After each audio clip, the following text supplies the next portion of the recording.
तुम्हारे ये पांचों पितामह इस बात पर विवाद कर रहे हैं पुत्र कि इस युद्ध में विजय किसके कारण प्राप्त हुई।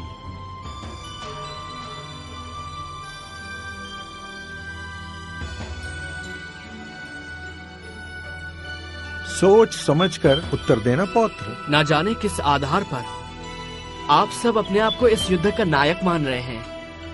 आप में से कोई भी नहीं है। इस युद्ध के एक ही महानायक हैं, मेरे गुरुदेव श्री कृष्ण। मुझे तो पूरे युद्ध में गुरुदेव श्री कृष्ण और उनके सुदर्शन चक्र के सिवा और कुछ नहीं दिखाई दिया। गुरुदेव श्री कृष्ण केवल दादा अर्जुन के सारथी नहीं, इस महायुद्ध के सारथी थे कृष्ण, केवल श्री कृष्ण। हे वासुदेव, हे केशव, हमें क्षमा कीजिए। अहंकार विवेक का शत्रु होता है। युद्ध में यदि आप हमारे साथ ना होते तो हमें विजयश्री प्राप्त न होती। हे शीशदानी, इस युद्ध ने अन्यायी कौरवों को दंड दिया, पांडवों को हस्तिनापुर का राज्य दिया, मानवता को शांति दी, किंतु इस युद्ध ने तुम्हें क्या दिया पुत्र?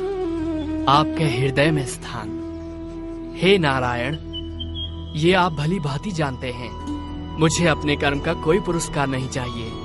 हे निष्काम कर्मयोगी, तुम्हारे कर्म का पुरस्कार तो मैं तुम्हें दूंगा।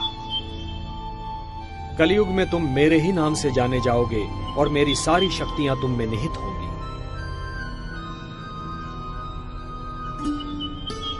जो भी मनुष्य तुम्हारी पूजा करेगा उसकी सारी मनोकामनाएं पूर्ण होंगी। मेरे लिए क्या आज्ञा है प्रभु? पुत्र, कलयुग का प्रसार बढ़ते ही तुम खाटू नाम के स्थान पर प्रकट हो जाना। वहां की भूमि अत्यंत पवित्र और पावन है। खंडेला का राजा अत्यंत धार्मिक प्रवृत्ति का है। जब तक यह पृथ्वी है पुत्र, जब तक सूर्य चंद्रमा है, जब तक ये सारे नक्षत्र हैं, तुम लोगों के लिए पूजनीय और वंदनीय होगे। तुम्हारे शीश की पूजा होगी पुत्र।